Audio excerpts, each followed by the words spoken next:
Hello, good evening, and welcome to Talking Dogs on a Monday. As you can see, the main man isn't here himself. He's away sunning himself in Dubai or Sandy Lane or one of those exotic places. So they've asked me to step in, but they promised me two of the best in the business to give me a hand. Also, they're not available, so I'm stuck with Declan O'Donoghue and Tommy Lyons. Declan, you're back from a break yourself. How are you keeping? Very well, very well. Thanks, Barry. Enjoy the racing Saturday night. Very good. Good stuff. And Very Tommy, a week good. in Killarney, how did that treat you?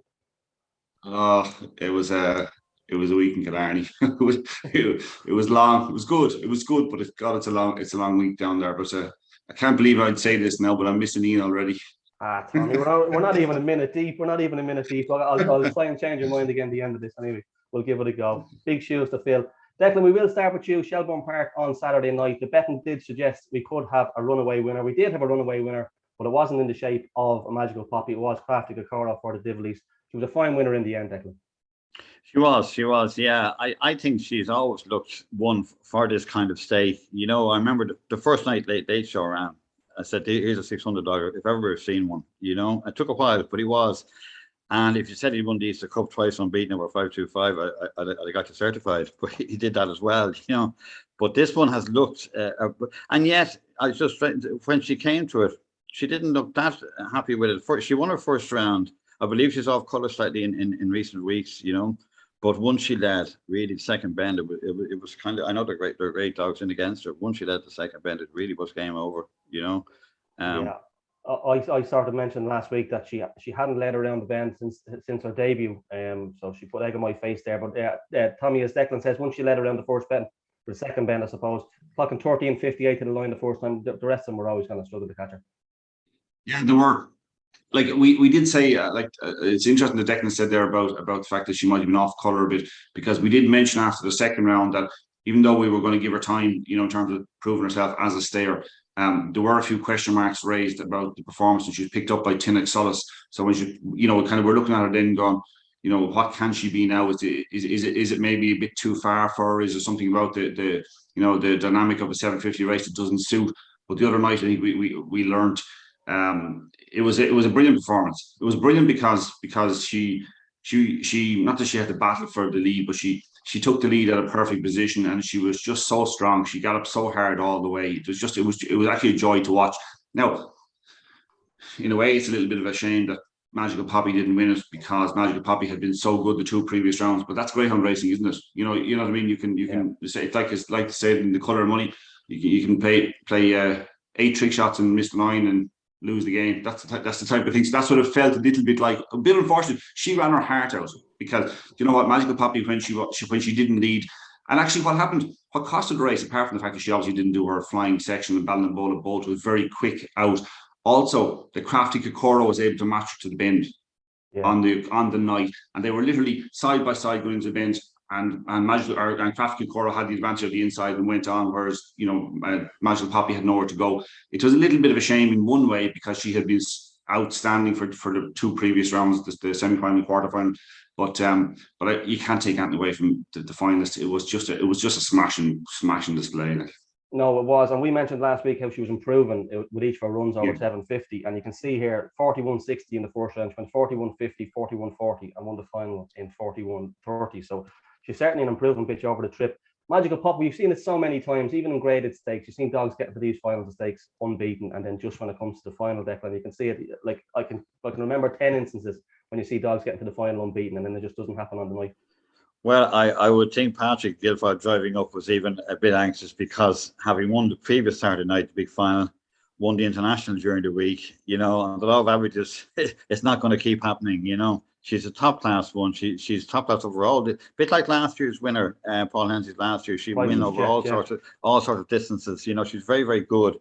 But obviously, once I wouldn't say there's a dog in training can pass Crafty Kokoro once she's on top of her game and in front. So they're all. I felt very sorry for the Devros. Tinnock Solis, who was ideally drawn, who's been running out of his skin, and completely and totally missed the kick out of what is probably the best trap in Shelburne Park, trap 6 and 750. It's a dream box, Yeah, because to the get a short nice runs run are around. bend, you're up and gone and away. There's always bunching on the inside, and to let them all go ahead, it was just So unfortunate, you know. He came out so bad on Saturday night that I actually thought he was on the outside of track 5 or horse, or you couldn't see her going into the bend. Didn't see it. Yeah. It was Ian mentioned it in commentary, Tommy, that she was more or less left in traps. It's a commentator's nightmare because you're thinking, okay, what's that over on the far side? Is it 4? Is it 6? Is it what? Yeah, you look back and go, oh, hold on a second. It's a nightmare because you do. I know it from my own experiences in Youghal. You go into the first bend and I'm just praying that I can see the jacket coming out of the bend. And she's only beat 10 lengths in the end as well. She's definitely given away that at the start. Just back to Crafty Kokoro for the Divilies. I was just looking back this morning. They've had that line of the breeding line right back to a bitch called Little Shoe back in the 1970s. And they've owned and trained them bitches all the way through, right through up until the present day. Crafty Cleo was runner up in the Waterloo Cup in 1996, and they've continued to have that breed. So it was great for them. I don't know if you've seen the interview afterwards, Declan, but with Shane Divily, they were buzzing to win it, and so was Noel in the parade ring. They were delighted with themselves. Noel, yeah, I must admit, when I first heard of Divilies, it was as a coursing people that I knew of them, but they have had some very, very good trackers. And generally, anything they bring to Shelburne is pretty useful. They don't waste their time, you know. And as you say, from the very start, this one has a bit special. From very early she was. Like I know I gave her a bit of no chance last week, but I did actually back her to win the Kirby. That didn't go to plan, but she's definitely a bitch that has always shown plenty of promise. So onwards and upwards to her. Let's just look at the rest of the finalists. Ballymac Belleville, Tommy didn't get his usual start, and it was always going to be an uphill battle for him once he didn't lead. Yeah, but again ran well because he showed his pace to move into second position and kind of give him, well, you know, he wasn't giving himself a chance, but he was doing the best that he could in the circumstances. I mean, we all talked about it. We talked about the possibility that he would have a chance of winning this if he broke to the very best of his ability and grabbed the inside line, kept us and kind of maybe snuck around and a little bit of trouble behind. The makeup of the race wasn't bad for him if in terms of Magical Poppy missing it, if he had produced one of his best breaks, but it just wasn't to be. I still think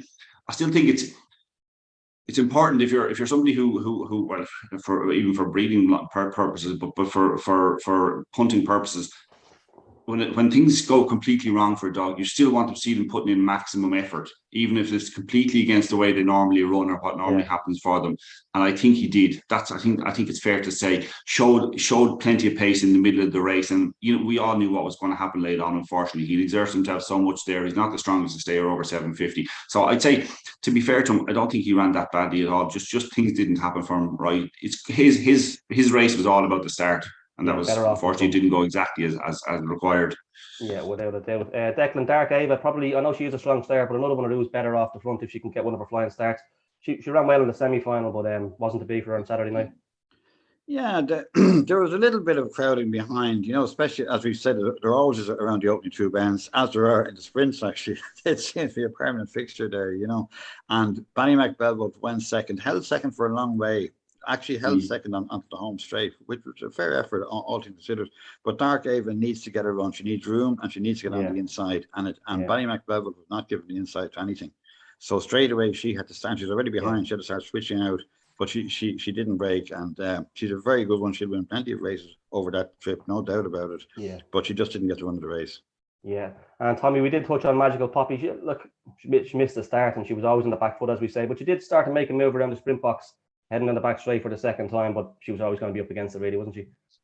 And it's a bit like Declan said, because Ballymac Belleville was keeping the inside line, she was forced to try and make a move out around the outside as well. You know, if she was finding top gear, she wants to go in a straight line, not to be, you know, moving off and whatever else. Probably might have cost her length to be caught in behind. I still think she ran a great race because, as I said to you, it's important that, you know, to me, it's important that these dogs give everything when things go against them, and that's what Magical Poppy did. Like, it's beating a short head for seconds. Ballinabullah both ran a crack. It was Magical Poppy beating a short head for seconds. So she ran her heart out. You know, I can understand the connections might be a little bit disappointed after how good she was the two previous rounds. But you know, there's a lot of factors in it. You know, the temperatures have been very warm for the last few weeks, and you know, doing those ridiculously good runs, you know, they're bound to take something out, you know, along the way. So you can't afford to. It goes to show you, and it's a great thing about a final and a classic final, is that it should be like that. It should be that you have to do things right to win. That's the way, you know, that's what Greyhound racing at the top level should be. So unfortunately, it didn't exactly happen, but I think she lost nothing in defeat. She ran a cracking race. No, she certainly didn't. Declan Ballinabola bowled 14 times a winner for Brendan Murphy, runner up with this at the weekend. He's ran a cracker there again, finished in second place, led early. He ran a superb, right? How he was 33-1 is beyond me. I can't understand that at all. He's a top class dog, as you say, very consistent, versatile, always runs his race, perhaps a couple of lengths off the very, very top grade, but would give you a run every time, ran a cracker, and really deserved to come second. Yeah, all things considered, He did. I'm just looking, he's been placed in his last second or third in his last 7 or 8 races, and he's amassed he's amassed over €11,000 in prize money. So he's a cracking dog for Brendan Murphy. And finally, Declan, you mentioned there Tinnock Solis for the Devereaux, as we mentioned at the start. You can't afford to do that or anything like it. It's very tough on them. The only thing is that people say at least your fate early, but I mean, it's just one of those things, and it's not like at all. She's very consistent in every respect. Just one of those nights. These things happen. It could have been any of them, but unfortunately, it was that's on the night. Nothing you can do. We've seen it in the final of the Oaks. James Wade bitch Tullivan Vita on the very same from trap 6. A bitch who was flying up to the corner in the Oaks, and she completely missed a break from 6. So the same thing happened to Tinnock Solis there on Saturday night. Yeah, it can happen. Just before we leave this, lads, going forward to the Derby, there's not much.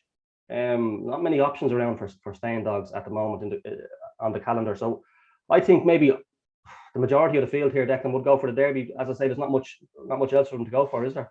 Well, Magic Poppy certainly will. Crafty Kokoro will. Beyond that, I don't know. You can go a few rounds. Ballymore Belwood, perhaps. There's always one or two springers get through in the Derby and to go through quite a few rounds, more than people will expect. But there'll be plenty on the big nights in the Derby. There'll be plenty of supporting races over all sorts of trips. So they have plenty to look forward to with all 6 finalists, I would think, for sure. Yeah. Tommy, if you were to pick one out of that final to go to a Derby, we've seen, of course, Price's Jet win it last year. They got to an English Derby final. So do you think anything could go well in the upcoming Irish Derby from that field? I think there's a good chance that Magical Poppy will win a heat or two. Yeah. One of the early heats, I could just see her getting off the front maybe and winning the heat. But the Crafty Kokoro has the pace, and if you get the right draw, she can pick them up. She's strong enough over 550, but it's going to be like a completely different type of race for her. Obviously, it's kind of funny. It's going to suit. She got off the front quite early the other night. It's going to be a completely different kettle of fish for her. Whereas Magical Poppy is like running the same race really. Obviously, the competition for the lead would be greater.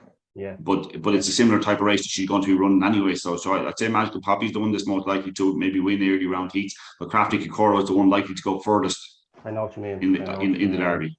Well, look, congratulations to Crafty Kokoro and the Divilies. It was a fantastic achievement, 41-31, winning by 7.5 lengths. On Saturday night's card at Shelburne Park, as usual, it was a top-class card. Gaga Carla won the first race for the Gilberts and the Comerfords. Declan, 28-23, she's an improving young bitch. Very impressive. That was definitely a best so far, yeah, and is on the upgrade. That race was over almost as soon as it began. Yeah, that was a very, very good run. She won well 7.5 lengths. Then the fourth race on the card, Boyle Sports Glory. I know the Hennessy's think a lot of this dog. Tommy, I don't know if you've seen the race or not. He didn't seem to come out great, but still battled his way to the front and won well in 28-43. Didn't see the race, to be honest with you, but I was just looking at the first race, just the Gaga Carla. He's 84 pound and the dog that finished 5th is 90 pound. This is like going back to Destiny's Fox kind of time, isn't it? I think they're going to have stalls there next week instead of traps. But go on. No, I thought their most remarkable achievement on the night was that 8 of the 10 winners were Droopy Sydney's. That's astonishing. That is incredible, yeah. That is incredible. One of Droopy Sydney's fastest sons, a dog, I don't back anti-post that often, but I have had a few putting this fella to win the Derby. Was Cuchulainn Hoffa Declan. I thought he was brilliant about 3 or 4 weeks ago in there when winning from Trap 5. He was exceptional there a couple of weeks ago when the rains came down. He clocked 28.10. But once again last week, after being headed, had to do it the hard way and came from behind winning 28.02. I think he's a stunning performer. Yeah, he was very, very good. That was a hot race. That was a very, very hot race.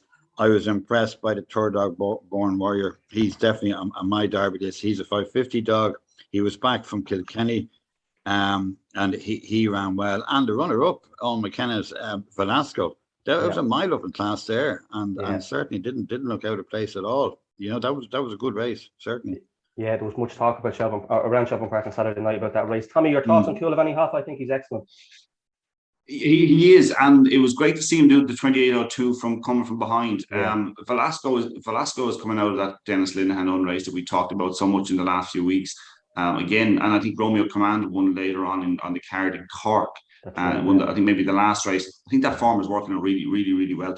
And the Bacchus Crystal or the mixing them up, the two very similar names belong Cork. But Cuchulainn Hoffa, I like the performance. Ian was saying last week that he's backed him to win the Derby.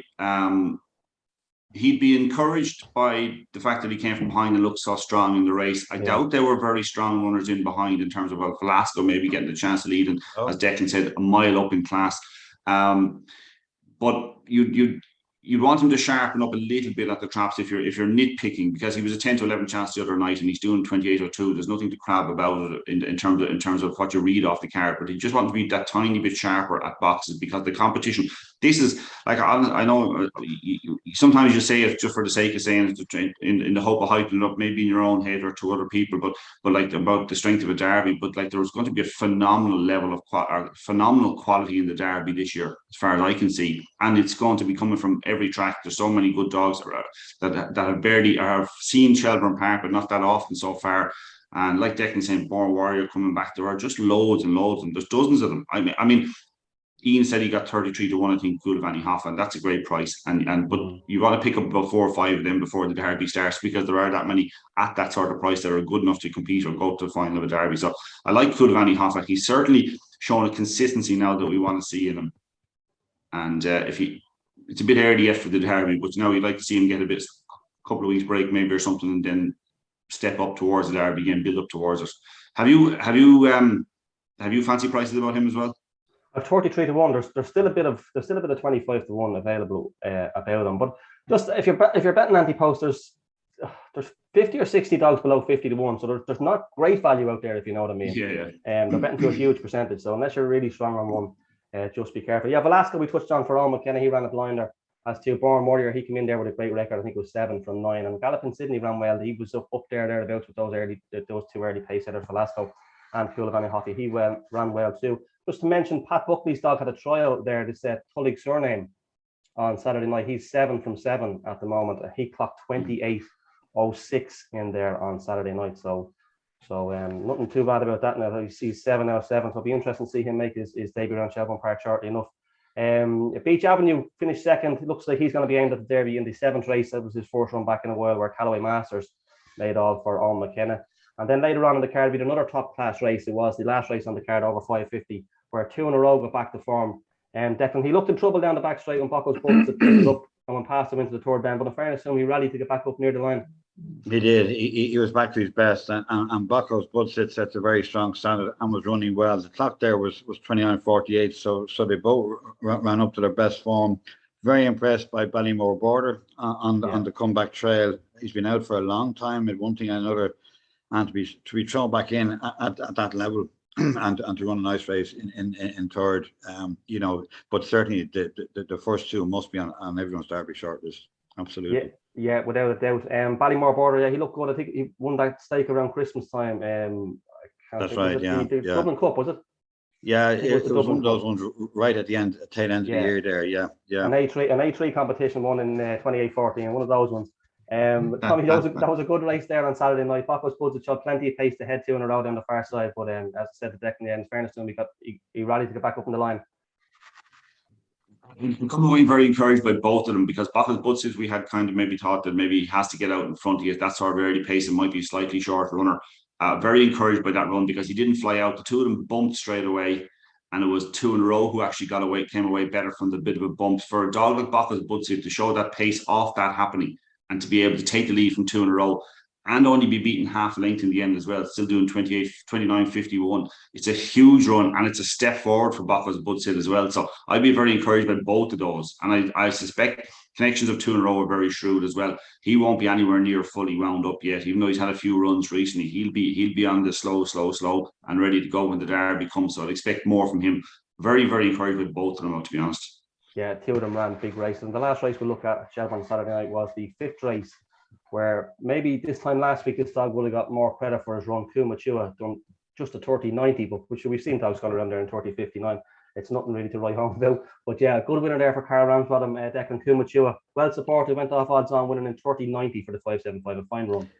Yeah, well, the last time he was in, it was against over the trip. Sorry, it was against Explosive Boy, and it was a very, very hot race. And he actually went to the bend just behind Explosive Boy, who I think was doing 30.70 or something. I mean, 30.70, some incredible run. So he looked at the part there on Saturday. Atlacazette does run well. He ran a good race in second. Durano Supreme was trying to trip for the first time. Was in its deep end there a little bit, but certainly is worth trying again over that trip.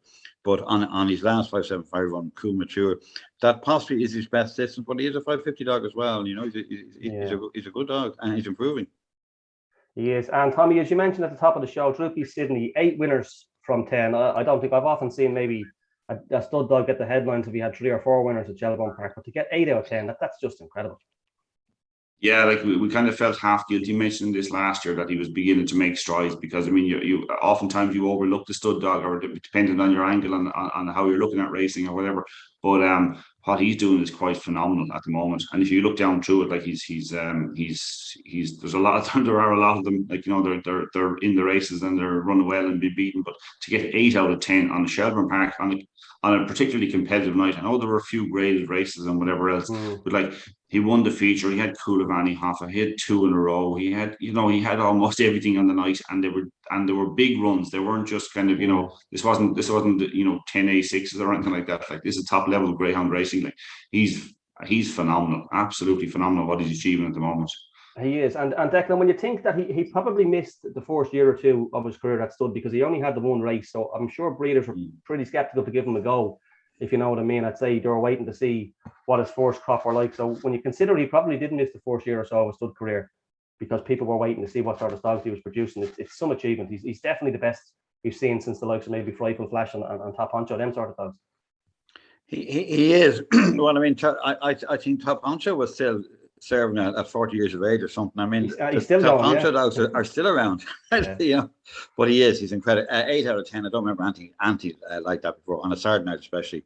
And you've 750 winners there. You have 575 winners. You have 5, you know, at all sorts of trips. Yeah, it is sensational actually what he's doing. Yeah, it's a bit of everything. Before we leave Shelburne Park for this weekend, gentlemen, at this stage of the season, if I was asked you to pick one for the Derby, Tommy, I'll start with you. You can't sit in the fence now. One for the Derby. I'll have to look at the anti-pause market and get it in front of me to even think. I have a head like a sieve when it comes to things like this.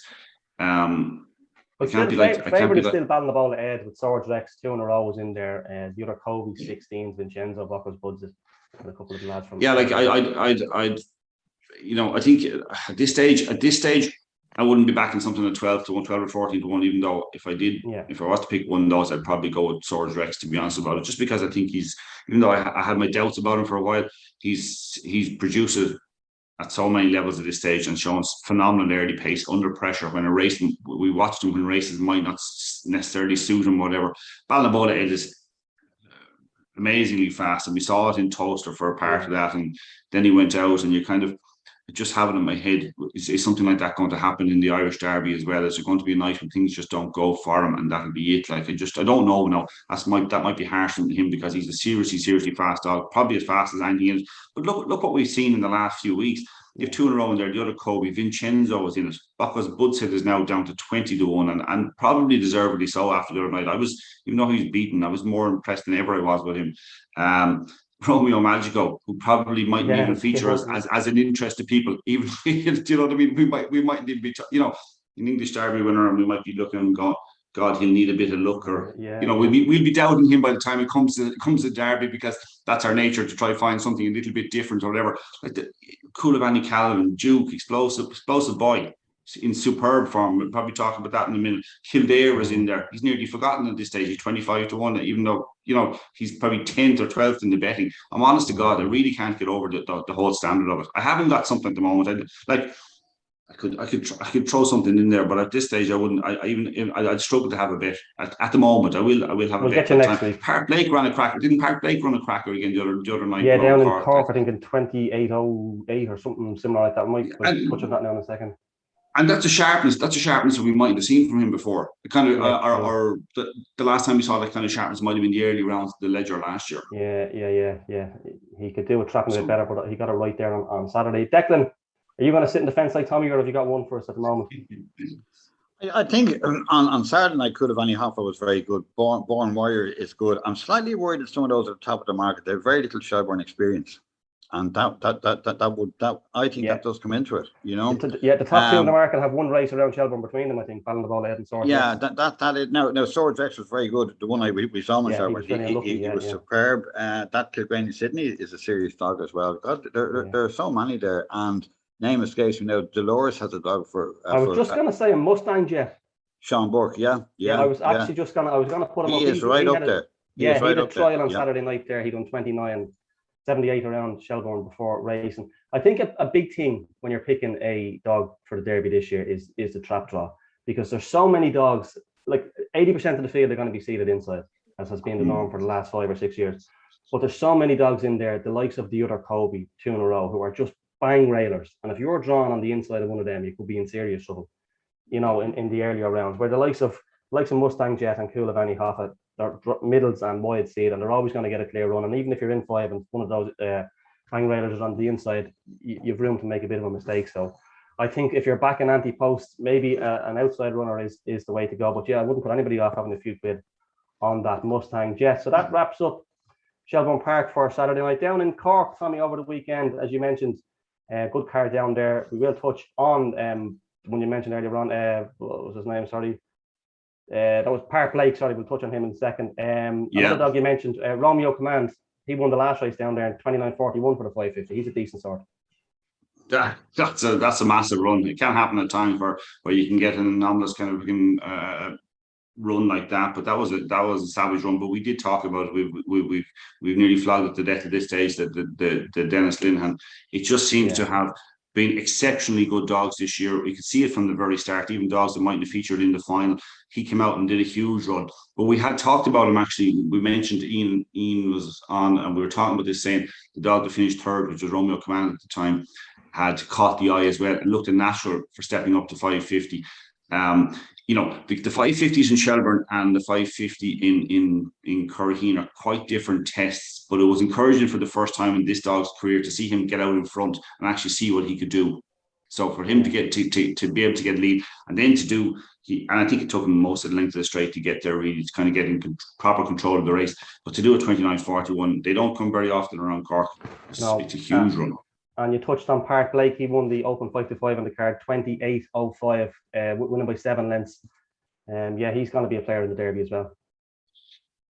Yeah, and you know, of course, naturally, when you see them in Curraheen Park, you try to think about the laurels, and I just would have a concern again about the sharpness of the laurels, the 5-5 in different tests. But in terms of, you're dead right. I'd be thinking that's more of a Derby trial than a laurels trial for him.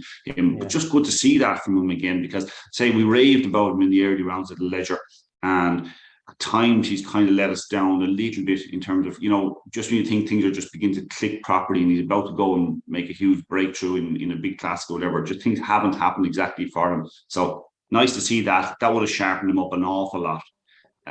So yeah, I'd be hugely encouraged by that run. Of course, we're by nature, we're kind of we look to find where the negative might be. So we wait for him to do it a couple of times more before we get too high about it. I'll stick with you, our Southern correspondent, while we wrap up the Shelley Fennelly Memorial. 2 semi-finals there. Started with Scooby Duchess coming from behind to win the last 2 weeks, which is amazing when you think she was caught in the final of the Oaks. But she ran well to win her semi-final, 28.44. And just to tell you how good Rahamofo is. Yeah. You know, and to be fair to Scooby Duchess, she was in 4 last week as well, and she was 4 again the other night. And as you watched the race the other night, going into the bend, you'd be kind of thinking to yourself, where is she going? How is she going to come out of this at all? But she managed to find herself a nice little slot, showed terrific pace and determination. That's the beauty of it. That's what you want in a Greyhound. Had to have the pace, but also have the determination. He got tied up at the third bend, but she said, I'm going through. I'm just going through here, and that's it, lads. You know, there was enough of a gap at one stage, and as it closed, it didn't matter. She was bursting through and ran away up the straight. And there mightn't have been tremendously fast. Yeah, mightn't have been terrifically strong stayers in behind, but that doesn't really matter because she showed everything that you wanted to show, apart from the early pace. And around Curraheen Park, a little lack of early pace will get you in a lot of trouble. Yeah, Because it's a tight track, it's a fast circuit, and it's a specialist early pace, a fast circuit, and it's exciting when you see it in the Laurels. For the likes of what she's done, I would have thought most nights you'd say Scooby Duchess will lead in this competition. Yes, that's what I was thinking. Yeah, and so it's look, she's in superb form. It bodes well for the future. But the fact that she can do it both ways is really is a fine asset for her. In fairness, it certainly is. Bacchus Crystal won the second semi-final 28-36 ahead of the Ballymac pair of Ballymac Art, who's a tremendous bitch, and Ballymac Run back in third place. The trap draw for the final, Declan, Scooby Duchess out in 6 as an outside seed. Jennifer O'Donnell, she certainly deserves to win something big now after the other Kobe. And also Scooby Duchess in the Oak, so it'd be nice to see her win, but trap 6 probably isn't ideal. It's not ideal, but she can cope with it. It's if you get a run, it's like we saw in the Cuchulainn, it's on the night. Who gets the break, what way it goes. But I don't think top 6 will worry her as much as people might think. She's not an out raider. She'll cope with it. It wouldn't be ideal now. I agree. No. Yeah. And as Ian Fortune always said, sometimes in a field full of railers, the best place to be is in 6. Tommy, what would your idea of the Shelley Fennelly Memorial Open Beach winner be at this stage? You can't sit in the fence again now. No, I won't. I'll tell you what I'd be going for just off the draw. I think it's going to suit. Well, there's two bitches it's going to suit. It's going to suit Ballymac Arc, but it's going to suit Ballymac Run as well. You'll have 2 and 3, Ballymac Arc and Ballymac Josie have terrific early pace. They're both breaking very well down here. I would think that maybe Ballymac Arc would have enough to kind of hold Burgess Josie early, and that's going to be key. Bacchus Crystal is a very strong stayer. Scooby Duchess is going to have to, as Bacchus Crystal can go up and stays, and that's what makes it even more difficult. If Scooby Duchess was in 5 and Bacchus Crystal was in 6, I'd say Scooby Duchess has a better chance. I think it's not just being out in 6, but being outside Bacchus Crystal isn't ideal either. So I think Ballymac Run, I tipped it up the other night and she finished 3rd. She ran okay, just didn't fly out of the box. But I think the experience of the box will help her, because it's like you said, Declan said about trap 6 in the 750, trap 1 in the 525 in Curraheen Park is the best box, in one of the best boxes in Ireland. So I think Ballymac Run, the experience the other night, can break that a little bit better. Have Ballymac Art and Burgess Josie in front of her. You couldn't get 2 better bitches to be in front of you if you're a good stayer. Ballymac Art is running superbly, and I won't be surprised if it's a 1-2 for Liam Dowling. I just think the Ballymac Run might be that little bit stronger. Good stuff, right? You heard it here first. That's it from Tralee. Then Declan, on Tuesday night in Dundalk, we had the return of the international after being missing for a couple of years. Explosive Boy, Guilfoyle Kennel at that stage could do nothing wrong. Then along, Sally ran well out in front. She wears her heart in her sleeves, with good Cody completing the 1-3 for Guilfoyle. But Explosive Boy, good winner of the international, Declan. Yeah, he's a superb dog, and he just seems to keep improving, and as some dogs do. He's going to be involved in everything, like Champion Stakes, Derby, the whole lot. He is up there. I'd say the first 3 actually. The first 3 will all be involved. I mean, good Cody is remarkably versatile dog, and has pace. And without pace, you're not going to win big competitions. But Explosive Boy is a bit special for sure. Yeah, he is. And Tommy, when you see last week, if you're to go by form alone, he beats a dog last week by a length who comes out the following week and does 30-59. So forgetting about the clock on the form book, he had the form in the book to go and do it. I dare say that if he goes over that trip again, he'd be hard to beat, because if he gets out in the front, we can see that he stays. He can hold the dog of that quality. Hold him off all the way. This is a brilliant run, because Single on Sally getting in front, getting out and getting in front. You'd say she's home and holds. I mean, she stays well. She's a brilliant bitch. She's been at she's been in every final you could think of almost. Yeah. And for Explosive Boy to actually come and pick her up, and even though I watched it a few times, every time I watched it, I'm thinking, God, he's never going to get there. You really can't see how he's going to go and win length in the quarter. It's just exactly like Declan's right. We feel like we've seen him forever, but he's improving. Like he's adding something to his game that will make him extremely hard to be knocked out of the Derby, if you know what I mean. So if you're backing him or thinking about backing him, you would say, well, even if things don't go right early, I now have a chance for him to qualify, sneak into places, and maybe it'll go right next week or whatever. So it's like Hackett Foyle has a he mightn't have a huge kennel, but he has a brilliant kennel. It's a real select bunch, isn't it? What he does have are top class. I've seen Ian done an interview Yeah. with winning owner Peter Sutcliffe after the final last week, and he was sort of lukewarm about the idea of going for the Derby with explosive boys. So Peter, if you're listening, we all want him in the Derby. So come on and congratulations last week. Yeah, Sing Along Sally ran a blinder back in second. As two did Good Cody come from off the pace to pick up third. I felt Rahamofo got a little bit lost around the track. It's a big enough wide open place, and I know she had a trial down there. That was her first run. She turned in third place, but yeah, I don't think probably a little bit of track knowledge didn't suit her. On the undercard, then I just want to mention it was the 900-yard race down there where we had Martin Lanny's Roxham Christoph, and he hit the front pass in the stands the first night, and it looked all over. But a dog called Flying Honours. If you get a chance later on, have a look at this dog's form. He ran up in Derry at the start of his career. His race grades were S10, S10, S10, A8, A10, A8. And he's just literally being turned inside out for the step up in trip.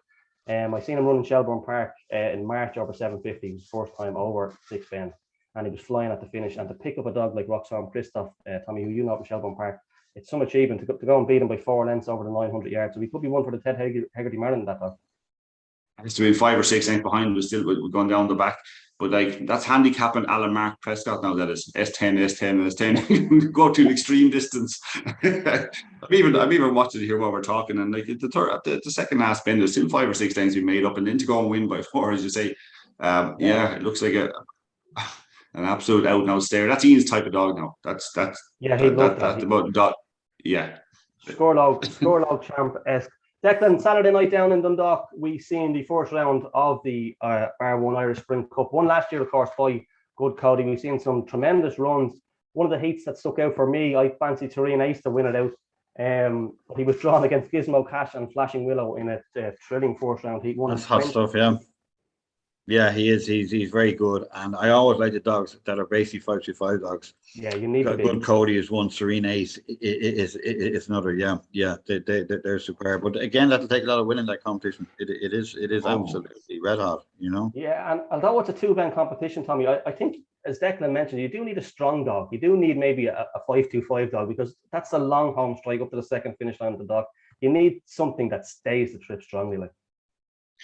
Yeah, it's a bit like watching the finish to Druby Soldiers race too, where all the way down to the end of the straight. It's you do need a strong dog, and I think Serene Ace excelled because we saw him in the previous competition, was it below in Limerick, where he just wasn't getting away and being able to get to the bend early, and where he did the other night. And even it can be a visual thing with them, you know, the distance that it is to the bend, or just something that they can see that they have that little bit longer run or whatever else. They see that a better chance of running at the hair or whatever, and it seemed to suit him. It was a brilliant performance. I mean, he's. I kind of hope for him, because he looked so good last year. I hope that he does go and fulfill his potential as a sprinter, because he is that good, or he has that natural ability like that. And this 400 seems to really, really suit. But as Declan said, it's hot. It's red hot competition again. Yeah, it is. Adam Dunford had a treble as well on the night. Nice to see that too. Dogs actually that I think they all actually might have run in certainly 2 of them. Maybe they might all have run in Youghal and over 525 and whatever else. Excellent. So nice to see it translate a bit of form. That's a fair achievement. Second in that heat, Declan Gizmo catches the Shelbourne track record holder, and Flashing Willow. We've seen him run so well around Toaster for Pat Buckley. So it certainly was a heat from hell. I'm sure the 3 of them are happy to get through. Some of the other runners, Fantasy. Jesse 2096 in the fourth heat, and 39 Wings Declan, a dog we've seen run so well around Shelburne Park. He's very versatile, can do it over 2 and 4 bends. He took the 6th race in 2120. He's a nice type too, isn't he? Sorry, who's that? Which one? 39 Wings.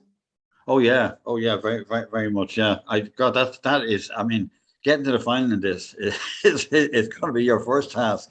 And then winning the final, that's got to be another one again, you know. I mean, whatever comes out of that, it's just like, it took an exceptional dog last year. Good Cody to win it, and it'll be just as hard this time.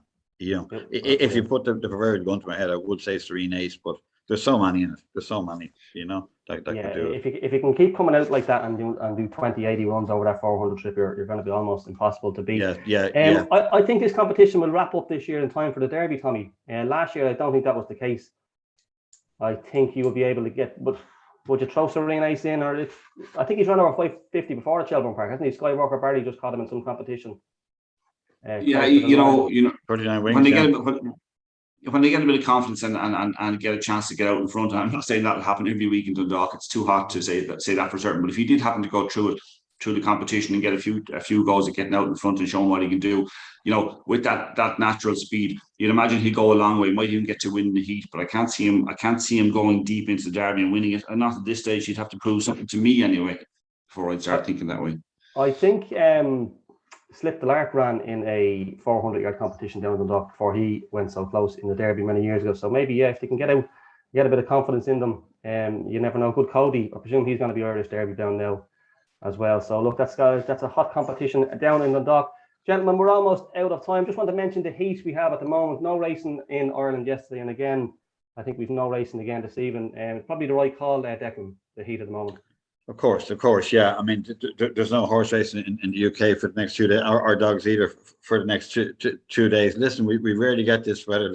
Let's enjoy while we have it, but it's not fair on the dogs and horses to be racing them. No, absolutely. You know, now you can be. I mean, I was at the Curry yesterday. It was lovely. It was a lovely day for racing. There was no problem whatsoever. So they probably shouldn't call things off too far in advance. But I think all the indications are tonight and tomorrow are going to be very, very warm for sure. Yeah, trials called off as well over the weekend. Tommy, it's the right decision, isn't it? It's easy enough to go on. Yeah, you're going to say it's easy enough to kind of give out or say that why did they do it so far in advance and let's see how it develops. But it's only fair on connections. It's only fair on the dogs. It's the right thing to do. It's the welfare of the dog has to be paramount. Like as Declan said, there's a couple of meetings off in England today. There's a few more off tomorrow. You know, the dog tracks have been called off in Ireland tonight, rightly so. Again, you can't. I mean, you can't risk the welfare of a dog. They're not just running for our pleasure. I mean, we have to look after them. That's a very important thing. And this decisions, like even the decision for Monday in Caul was made. When was it made? Last week, some stage, maybe Thursday or Friday, or maybe might even be as early as Wednesday. And that's right. I mean, it gives everybody a chance. Hey, you can lay off on the dog for a week or two. No galloping. No. I do recall that a certain trainer, you probably remember, we had a heat wave there a few years ago. It's a nice few years ago now, and it went on for 5 or 6 weeks. And this man was getting up in early in the morning and galloping the dogs at 4:30 or 5 o'clock before there was any bit of heat. And as it worked out, when it came to it, because other people weren't working them at the same time, he went on to get races. The races weren't running in sweltering heat at night. It was fine by night time, but he was getting the reward of quite a few winners at the time. So there are ways around everything. thinking outside the box. Yeah, I think it's easy enough to keep them cool in the kennel, but it's just some dogs can be a little bit temperamental going to the tracks, and I think it's the travel is the travel. The travel can be the worst. Yeah, without a doubt, you can get a dog who can fret up on the way, and they're not stupid. They know when they're going racing. You know, they know when they're heading out at that time of the evening, and their food is different during the day. So they know well. So if your dogs are at home, healthy and well, give us show us the pictures of them on using the hashtag @thedogs on our Facebook and our Twitter pages.